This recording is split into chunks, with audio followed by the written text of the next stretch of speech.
Hello, Michael. Welcome to the Builder's Mind podcast. Hello, thank you for having me. It's great to have you. Today, we're all going to talk about consumer apps, kind of especially Bilance. So, my first question is that we're seeing, AI is changing the landscape for SaaS, for consumer apps. And we also kind of saw the new release of UI from Apple. And I think that there is a new era of, how people are thinking about the consumer apps and how they're using it. So, for me, the question is that do you think that because of AI and this new era, there is a different definition of what consumer app means for the end users, or is it the same definition but there's a change in the conception of what consumer app should be or is? Oh my God, you are starting with a banger. Well, honestly, I have no idea. I don't think there's like this revolution in that sense in B2C apps. B2C apps are still B2C apps, and AI just enables you solve some use cases that were not solvable before and makes it easier to solve other stuff. So what happens in the future? I have no idea. At the moment, I think B2C apps are basically the way they are, but they just can be better and you can solve more problems in a cheaper way, I guess. And do you see kind of that there will be a significant change in terms of design and kind of like UI because of this, AI and kind of also like the new like release from Apple? Again, sorry, man, I don't know. And maybe at some point, but I think like this. There has been a lot of discussion about overall should you have an UI or just a chat box or like a chat or voice command.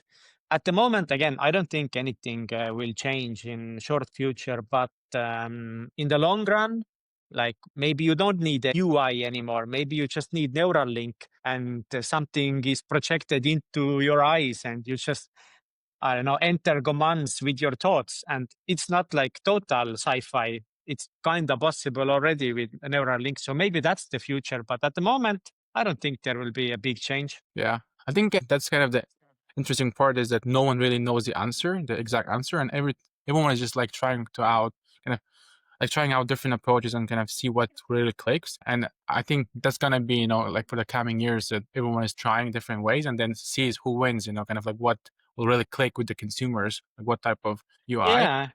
Yeah, but I think at the moment it's more important to focus on the issues or the problems that you can solve. UI is definitely important, especially for the consumer apps, but it's not about the UI itself, right? It's about what is the problem you're trying to solve, and UI is just one part of that. So I don't think that's the core question. Core question is what can you solve with AI? Yeah.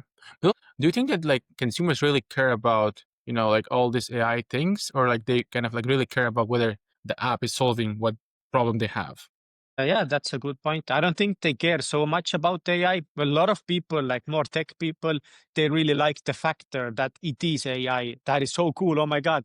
But like a regular user, no, there has been like this huge surge of different AI apps in App Store. And like one of the really good examples was this plant identifying app. You make a picture of a plant and it will tell you what it is. Super simple. And there's no revolution in the UI. It's just to make a picture and AI will tell you what it is. And there has been like other identifier apps that have surged in AI and they're making a lot of money. There again, user just wants to easily know what is that plant. It doesn't matter about the UI. It again matters if it solves the question for the user. That's that's right. So an easier question for you is that kind of how did you end up in the consumer app world yourself? Like what was your journey to this? It's a pretty standard and a bit boring, a regular founder story that I managed and invested my own finances for a long time. And I used Google Sheets to track all my expenses.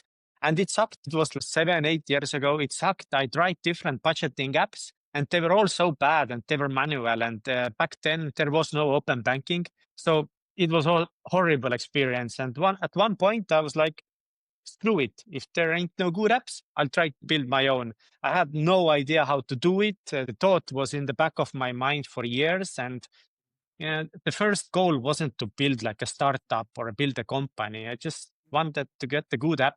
And at one point, I asked my brother, hey, I have this idea. He is a developer and a graphic designer. I asked him, like, do you want to join me? Let's build this app together. And he started building. And then 2 years later, one Christmas, he told me, hey man, it's ready. I was like, what is ready? The app is ready. Because like we built it so slowly in the beginning and it was just kind of like a hobby. What was the moment that it really kind of took off and like you guys just like went full commitment into building this idea? That was 3 years ago, more than 3 years ago, during Christmas, when he said the app is ready, and we decided that we will launch it in Estonia. We had some initial user feedback that people would like to use an app like this, that they have tried, but they've never committed or stick with any budgeting apps. So that was like this initial indication, but we were really aware that this is only Estonian. I asked only like 20 people. And we were like, but it doesn't matter. Let's just release the app and see what happens. And I had a podcast. I announced it there. Hey, me and my brother, we did this thing. Check it out. Let us know if it's something you'd like to use. And we had like 700 people who were trying it in the first week. And they told me that, yeah, that's a really cool app. I would love to use it. And that's kind of when we had this initial thought that, okay, some Estonians like it. We had no idea if anybody outside Estonia would use it, but it was something we wanted to do. So we continued and we did the commitment 4 months later when we decided to launch with the paid version, or we basically made our app as a fully paid app. And we had people who still continued to use the app and started paying for it. And we had like a couple of hundred paying users. And that's when we decided that, that's something we want to try out and let's go all in. And we both had investments put aside. So we were able to bootstrap in that sense that we were able to build the app and work on it for a full year without paying ourselves salaries, because we had savings and we had managed and budgeted our own money and invested it. So, and that's kind of what we want to help other people to have this safety net to be able to make decisions that they want to make in their lives. And I think it will be the best if we can have a short picture of what Bilance is and who are the users and kind of what are some few number of value propositions for the users that you're pushing for. Yeah, Bilance is a budgeting app. It's a smart money management app and helping people to understand where their money goes. And we try to help them make better financial decisions. And today it's a pretty cool app. You can connect it with the most banks in Europe. You can connect it with all your bank accounts, get the fully categorized automated overview of where everything goes. You can see your monthly review. You can set budgets, call your recurring payments. So get a really clear understanding of what's going on with your money. And today, our app is most suitable for people who have more than one bank account. A lot of people are working in one country. They have bank accounts in other countries. They also are using Revolut. They might have N26. So you may have 3 different bank accounts. You maybe have some investments. You have a savings account somewhere. So our goal is to give them a really good overview of all that scattered financial data. But in the future, our goal is to add all the aspects of personal finance. So add investment platforms, currencies, all your cash flows, your mortgages, your loans. So we have like this 360 holistic overview. And then we can show you how to build a better future based on that financial data. Great. And I think it will be nice to have like a live demo just to see how the product looks like. Then kind of we can deep dive on the other questions. Sure. Let's do it. I'm gonna share my screen. So this is Bilance. Can you see it? Yes. Awesome. So let's get started. It's so weird to do it on a computer. It's so accustomed to do it on an app, but it's pretty cool. I can read everything really well. So we have a quite common thing for many different consumer apps. We have a survey, where people are. And like the idea here is even like, of course, firstly to get some data, but to get the user in a mindset where they start thinking more about their finances. We just don't want user to open the app and see all of that data. We want them already to start thinking about where they are today. Do they feel in control? Are they very unhappy with their financial situation? Maybe they're somewhat worried. And we want to understand, of course, what are their financial goals. And we want people to think themselves, like, what are my financial goals? What I want to do? And so far, most people want to see actually where the money goes. They want to feel that sense of security that they can understand what's going on. Maybe they want to spend less money. So find ways how to save. Yeah, we are working together with GoGardless, an open banking provider based in UK. Really awesome company. And I think we have one of the best categorization models in Europe for transaction categorization. So everybody can try it out and see how accurate we are. Of course, we are better in countries where we have more users, so more data, and AI learns through time. Overall, we are working quite well. And to save some of money, well, every month, right? We have like this savings club thing that is really popular in Estonia. Like this long story, but Estonians like to save. They're not very good at it, but they like the idea. You should have an emergency fund. Most people, they don't, right? That was cool. We won the Mastercard Lighthouse People Choice Award last year. You can choose between yearly or a monthly plan, but the price point is different based on the country. Also, kind of, it seems of like not very expensive fee for the application. Do you feel that like the cost of maintaining the application is like very lower, so that's why kind of like you guys are charging lower, or is it kind of that big consumers are not ready to pay more? Yes, both the things. It's not that expensive to maintain the product. Our infrastructure costs are not high. We have optimized it a lot, and at the same time, yes, people are not willing to pay a lot for an app that helps them to save. And it was like a really hard decision, even whether to have it like a fully paid product or not. But in the end, we didn't want it to sell any ads or push any ads or stuff like that. Yeah. We kind of believe that if we help you to save more money, give you a good overview, it's okay to ask a bit of your money. But in most countries, it costs a bit more now. Yeah. But not a lot. So I guess that's like it doesn't even work here, or let's see. Okay, going on. They choose the country. Yeah, lot of countries, only Wow. Europe. So it's only available in Europe now, yeah, not in the Yeah, other. it's only available in Europe, and like for a money management app, getting like good connections or good infrastructure is really important. And we do have a lot of issues. That's like the biggest problem for us is to work with the banks, because in many countries in Europe, unfortunately, the open banking connections that banks have are not very well maintained. It's not their highest priority. Often users have issues like syncing or connecting. In the Baltics, it's really good. In Belgium, for example, really good. But in Croatia or Poland or stuff like that, there are quite a lot of issues. Yeah. It is because that, for example, it's hard for them to trust you kind of as a business, just like to give you access with the data, or is it more other reasons? No, it's mostly technical reasons. It's just that bank connection flows are super shitty. Yeah, okay. Like users just cannot physically connect with their bank accounts. They're trying, but they're failing and stuff like that. Yeah. So that's the problem, because Yeah. the systems the bank have are really, really bad.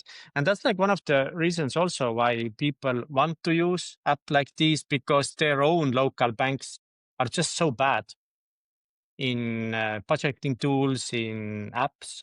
But also this gives a chance for the alternative of traditional banks like Revolut or Wise or other kind of like mobile applications, or kind of this like online banking. So they can just like connect with that and then just like use that as a alternative to their local banks, and then have access to also Bilance. Yeah, that's true. Money management, for example, isn't something that banks are really doing or focusing on. So you can see all the accounts that it's possible to connect with. Most people have maybe 2 accounts, 3 accounts, 1 account. I'm a weird example here. I have a lot of different accounts I've used throughout times. So I can even add 13 accounts at one time, but most people don't have as many accounts. You can go link with another account. Maybe you have Swedbank, you want to connect with your Revolut.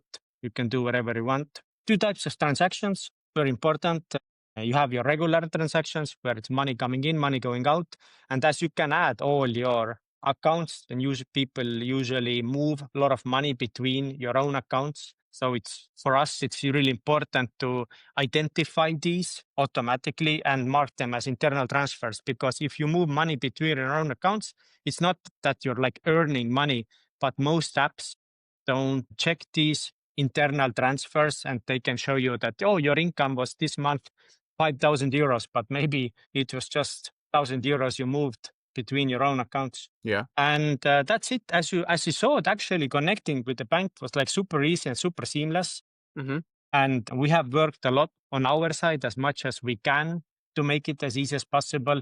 But still, unfortunately, in the end, it matters if the bank has built a good system for that, because they are maintaining the login flows. So we don't get access to user credentials. We don't see the credentials. Everything, all the connection flow you also saw here was happening in LHV Bank, and we were using their sign-in portal. So we don't get access, any third-party provider don't get access to that part.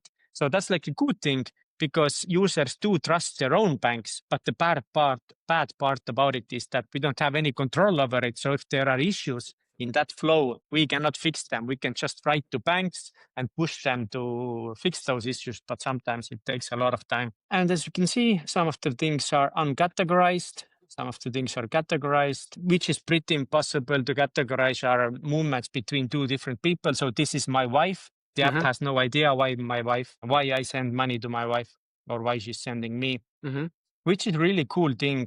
We have like this automated month in review. This is our most used feature. So at the end of each month, users get this notification or an email, and they can come to an app and see how did they actually perform. We just add an AI part to it just to kind of see how people like it. So based on your data, AI will give you like a report.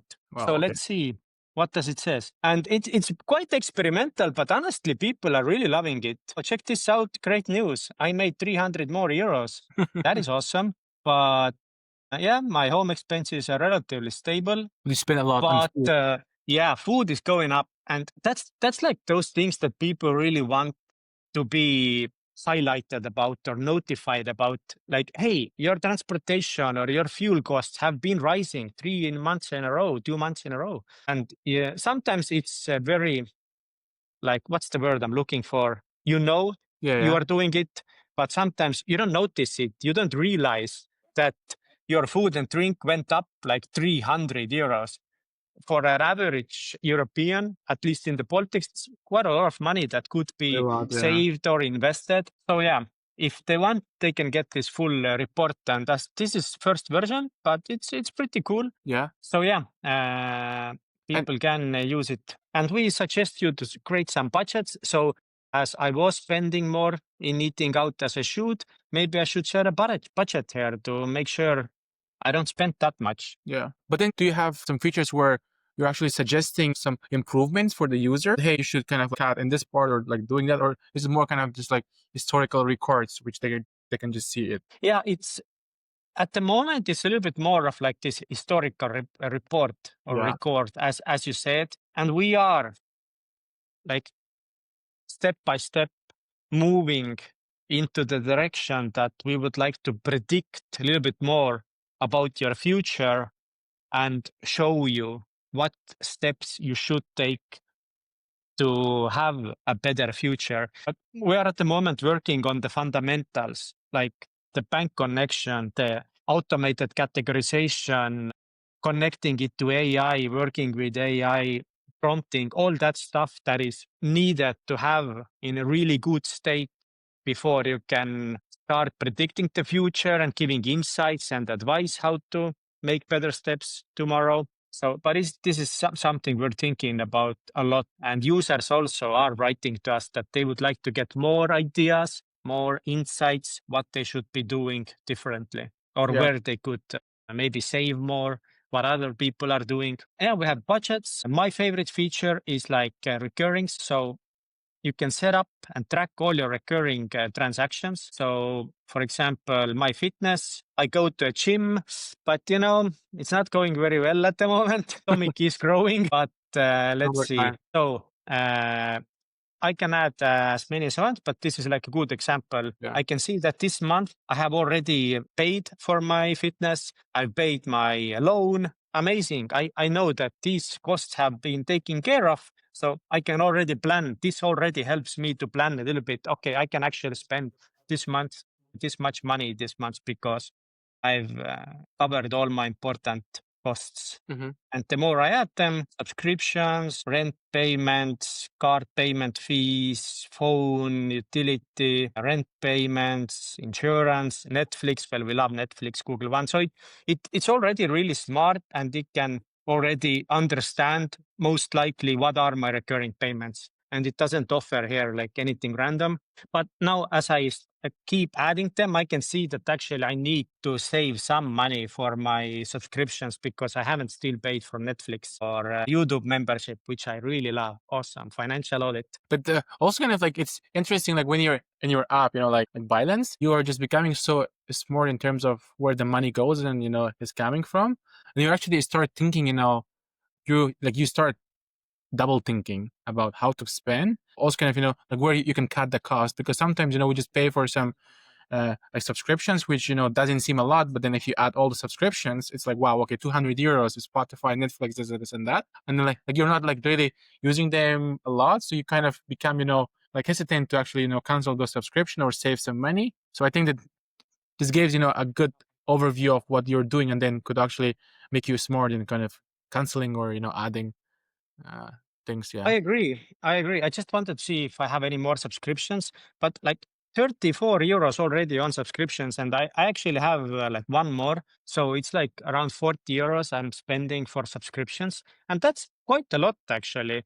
Yeah. And I just canceled this membership because I saw every month how this money is taken away from me.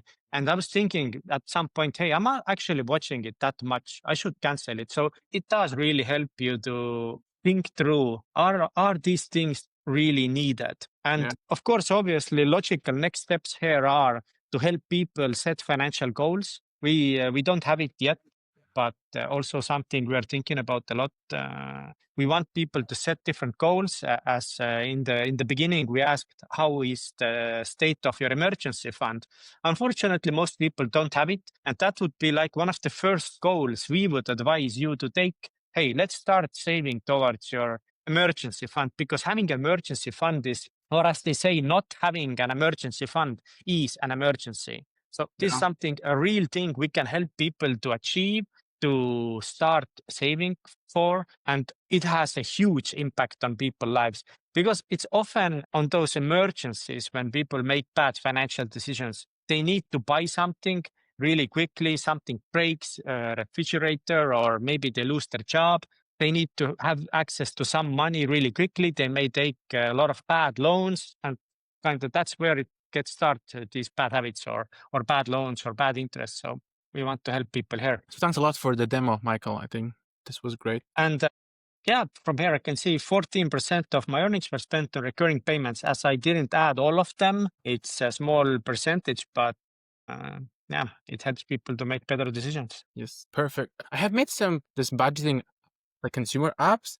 Actually, like some of them, like each of them are taking different directions, and I see that like there's a pattern of new apps where they kind of gather all the data of like the third party, meaning that, for example, if I go to Rimi, and then it knows the like Rimi prices, but also it compares what's happening in Maxima, Lidl, or other supermarkets, and it actually kind of gives me a better smart choice. Hey, please buy these things in this like supermarket because it's cheaper. But also there are apps which actually makes more about saving and then like investments. My question is that what direction do you think that like are you going? That are you going to more this cost saving, or there's some other kind of like direction that you can actually help more, because you can do a lot with this. Then you are asking a really hard question, and this is something we constantly argue and discuss about inside our team, because there are many directions we can take. And at the moment, we have decided that it most makes sense to follow the path we are following, just helping you to see where your money goes, start the budgeting, setting your recurring transactions. So everything we're doing right now.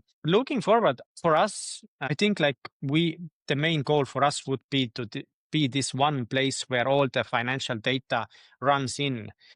Not that much about like a Rimi grocery cost, but more about, as I mentioned before, your investments, your assets, your mortgage, your loans. So we want to give you 360 picture of your finances. And in order to do that, we need to get all the aspects into our app, and then we can start giving you actual actionable insights, because we have full picture at the moment. Like, we only have half the picture of your Yeah. financial situation. Like, this Rimi is a good example that you brought. We do have a lot of financial data, and this is something I see like as a feature, just like a cool feature to have, would be that this week the average cost in like a Rimi grocery store is cheaper than the others, or something like that. And Yeah. it can be on other stores also, or different merchants. Yeah. And I would love to have like your thought on what's the process of, deciding your direction, like kind of like within the team, and also what's the process of actually deciding on what feature to release or what kind of updates to have within the team. Honestly speaking, we are not very good at it, or we have not been very good at it. And it's kind of okay, because we started building app we would love to use. And I think a lot of good products are built in that mindset. Founders usually build something that they want. So Bilance is also, it's a budgeting app that I wanted and my brother wanted. And we are adding features that we wanted to have. And in our roadmap, still at least 50% of the features are the stuff that we want to have.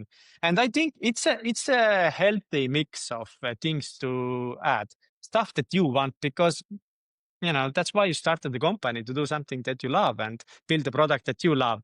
But now, today, we are focusing more identifying this ideal customer profile.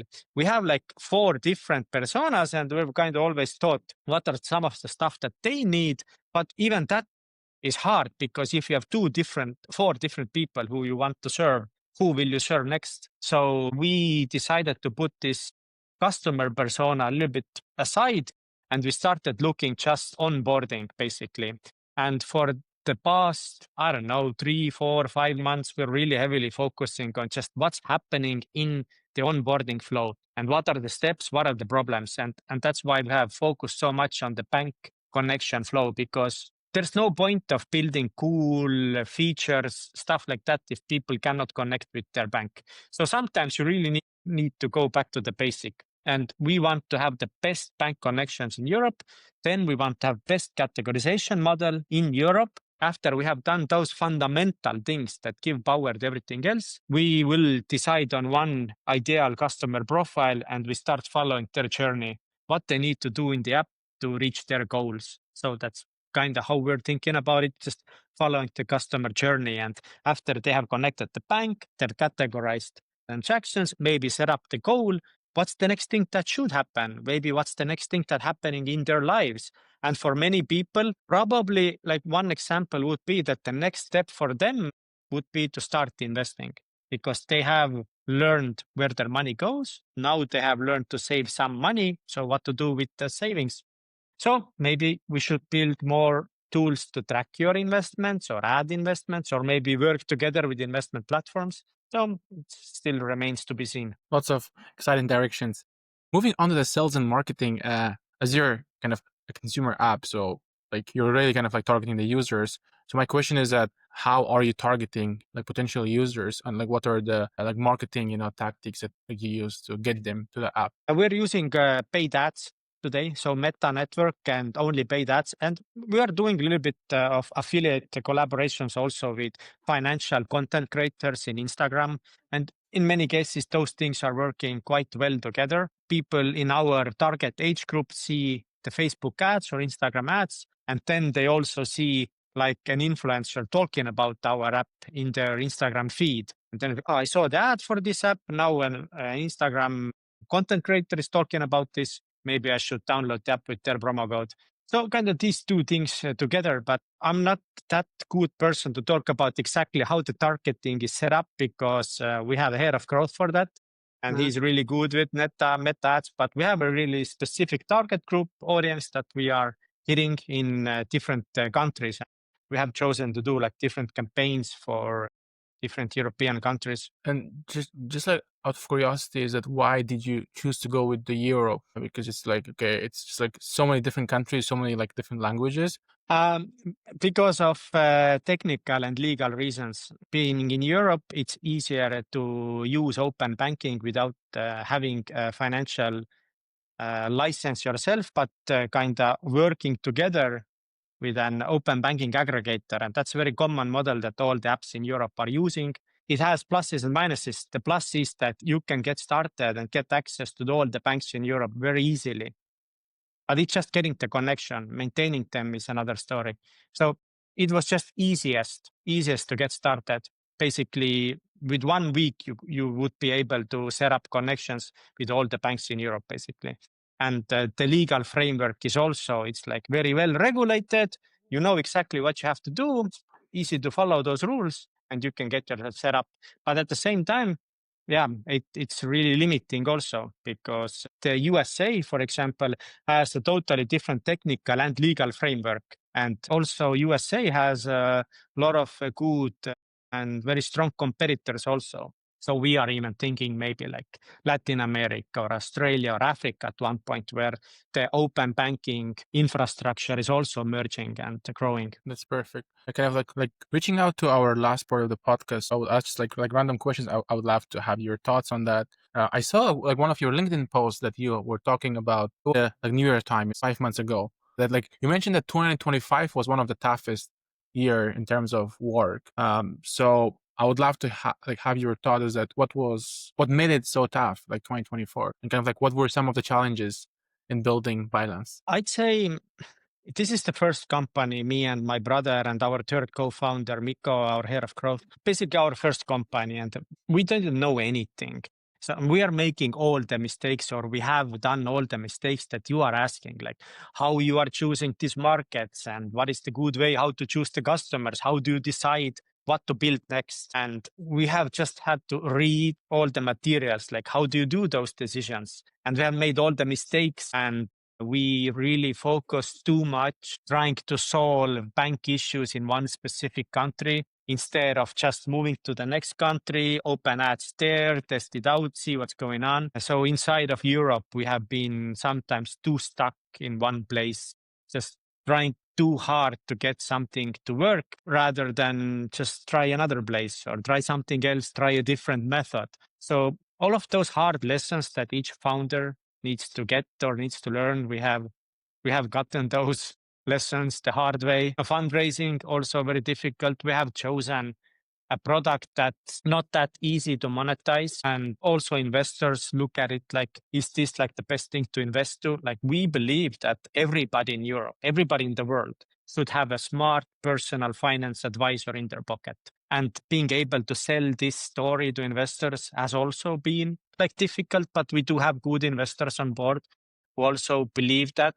But sales is hard, long hours, a lot of issues, and just doubting myself as a founder each day. Am I making good decisions? Am I working hard enough? Am I leading the team in a correct way, or am I leading them at all? Just kind of everything that together was quite difficult. And how do you build confidence in yourself, after all of these like doubts? Like what do you do kind of to get motivated or be motivated to kind of just keep going, after all of these self-doubts? I think for me, it's definitely that I keep going back to the idea that I'm building the app that I would like to have. So as long as I feel that this is a product that I would really love to have and use, I think I should keep going. I should continue, I should work hard, and I should believe in our product because I believe in it. I believe what I build is something I would like to use and I think people need. And we also have quite a lot of happy users. So just reading their reviews, their warm prayers to our team is, I'm also doing customer support myself. Just, I get a lot of shit every day when something is not working, but we also have a lot of people who are often writing to us saying that they love the product and it's helping them. So that is also something that always kind of cheers us up. Yeah, that's great. Also, kind of like, how is it building a startup with your brother? This is very commonly asked question, and for us, it's really good actually. And there are like few specific reasons why for us it is working out really well. And the main reason why it's going really well is that we have really, really similar values, but very different skill sets. And like values is most important. And I think for me and my brother, we always know that we are putting family first. maybe not the best as a founder, but for us, we're putting family first and we trust each other and we know we have each other's back. But at the same time, we're completely different people. He's a developer, a designer, really like smart guy.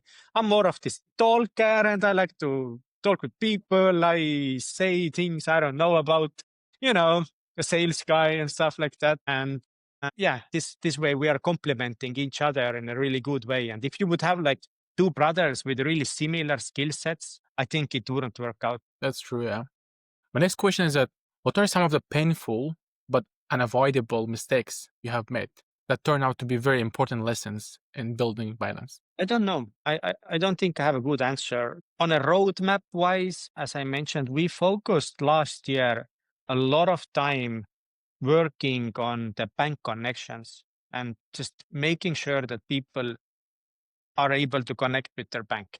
At that time, we were forced to abandon few markets because we were not able to solve those issues. We lost a lot of time, a lot of money, a lot of runway. But now looking back, I feel that it was still the right decision. We should stop a bit sooner, but today I understand how important it is to have the infrastructure built really well. We have now really good tools to solve issues with bank connections. We can monitor the bank connections and issues. We built our own internal support tools. At the moment, it looks that in the end, it was a good decision. So maybe that's like one thing I could point out. And like, as a first-time founder, like you're doing lots of things for the first time. So how are you learning these new skills or new things to do? Actually, yeah. For me, it's quite hard. I need to read a lot, and I'm not very structured person, so it's a very big challenge to be quite structured. I think like not each founders are structured, and not everybody needs to be structured. And my mentor is kind of sometimes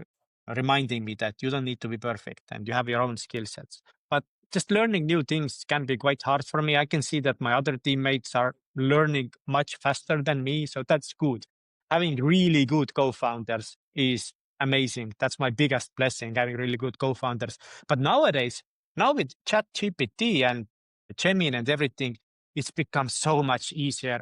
My God, now I'm feeling that I'm able to solve issues in so many areas of the business, building financial projections, well, not maybe projections, but some financial tables, and at the same time solving customer support.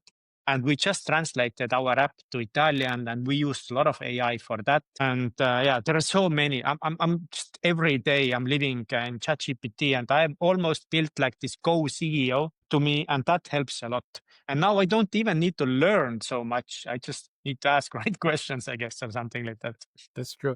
So you're Estonian, you're based in Estonia, and we know how famous is Estonia in terms of the sort of world. So do you feel that you have a benefit compared to other founders from Baltic or Eastern Europe or like the world? Because just like you're being in Estonia and kind of living in Estonia gives you some more benefits as a founder, or just like in terms of building network, whatever. Compared to some countries in Europe, definitely. Yes. We have really good startup ecosystem. I think we were just talking about this, and I think the inspiration is what matters. If you have so many good founders from one country, they inspire you.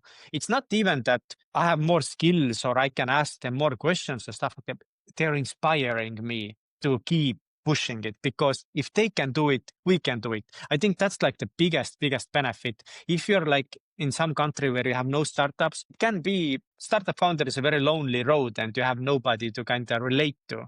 So in that sense, it is helping a lot, but it's also difficult. We don't have enough capital in the Baltics in general. That's hard. And I think for Europe, it's a bit of a problem. And my last question is, what do you do on the weekends? I'm a new dad, so I have a 5-month-year-old baby at home. So all my free time at the moment is going to raise my little baby, which is awesome. But that's also a huge challenge, energy-wise, to build a company and build a baby together with my wife. But yeah, it's pretty cool. 2 startups in the same time. So big congrats on that. Thank you so much, Yeah. Michael. Yeah, thanks a lot for joining me. It was super fun talking to you, and I hope to see you in person as well. So thanks a lot. Thank you. Thank you. Bye bye. Cheers.